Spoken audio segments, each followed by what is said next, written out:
What we're going to cover in this article is some 5 general tips for developing a positive mental attitude.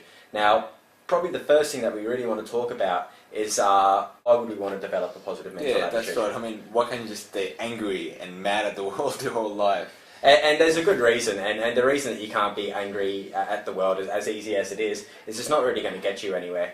Now, I'm sure that unless you're one of a very small minority, I'm sure you want to be very, very happy and successful in life. I mean, everyone does, right? That's right. Now, what we're arguing is that we believe that you can't actually be happy and successful in life without having a positive mental attitude first. Absolutely.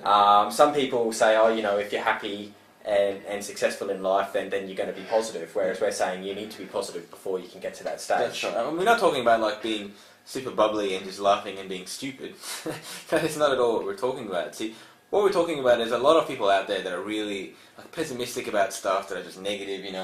They doubt everything. They always question and are paranoid about stuff, and they stop themselves from taking opportunities that come in life. And I mean, it gets worse. Some people are just negative completely. Like, the kinds we're talking about. You can't even, I mean, you might be one of them, we don't know, but like there's a couple of people in your life that you can just not hang around with because all they do is complain about stuff. Exactly, and I mean, it's terrible, and I bet you'll find that if you think about it, these same people probably aren't really going as far with their lives as they could. Not everybody's perfect, right? Absolutely. So what we want to do is, as I mentioned before, we're going to give you five simple tips that you can use to try and improve your susceptibility to becoming more positive in life. Yeah. And that's what we're going to cover now. Right, and the first one is health. So let's move on to that now.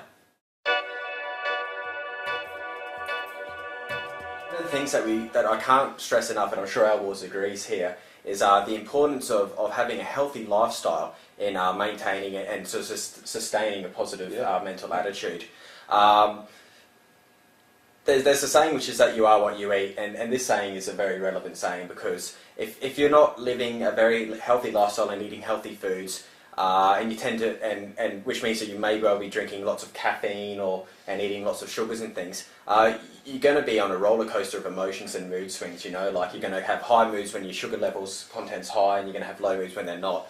And having this sort of situation where you're having mental and highs and lows, it's just not a very nice environment to develop a mental attitude. No, that's right. And you know what, guys, you've probably noticed over time that the people who tend to be a bit more successful, the people that you sort of look at and go, wow, I wish I was him or I wish I was her, tend to be quite healthy and tend to, give out that sort of aura that they eat well, they exercise, they're quite, healthy, fit people.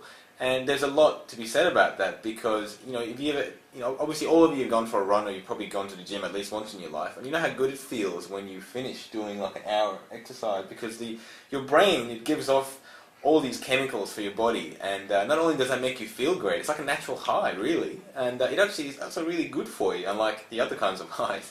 So exercise is really important, but like Chris said, it's the food and the exercise. A lot of people make that mistake, I think. That's right. Some people might well improve their diet, but at the end of the day, they just sit around in an office for 8 hours a day and never do any exercise.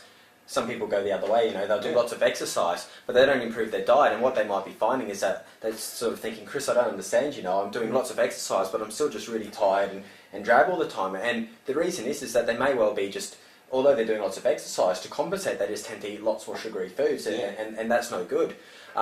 So I guess maybe to give you guys a bit of a practical application that you can try sort of straight away, next time you're sort of at home and you're feeling a bit tired, although it might seem counterintuitive to do this, try going for a half an hour run and seeing how that works. I think you'll be pleasantly surprised to find that, as opposed to making you tired, which is what you might intuitively think, that you're actually going to find that it's going to energise you, and you're going to be able to work a lot harder. I know that I'll quite often have a run in the middle of the day after sort of having a bit of a slump in the afternoon from eating, and then I can keep working for the rest of the arvo. That's a great idea. And on the diet side, next time you're standing and looking at a Mars bar and you think, oh man, I really want to eat that, and you're about to go and eat it, just think about it, right? So you eat the Mars bar, it gives you about a 2-3 minute, that awesome feeling that I've just had lots of sugar and it feels great, this tastes really good.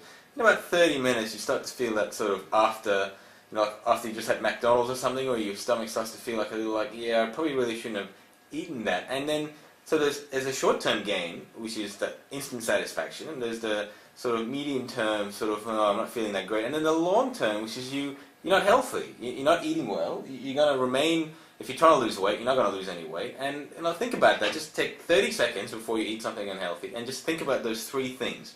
And you realize that the only thing you get out of this is that short-term gratification. And one of the things you're going to have to give up to be healthy is short-term gratification, because long-term gratification is so much better. Exactly, and this actually introduces another concept, which is being healthy is one of the most important tips for developing a positive mental attitude.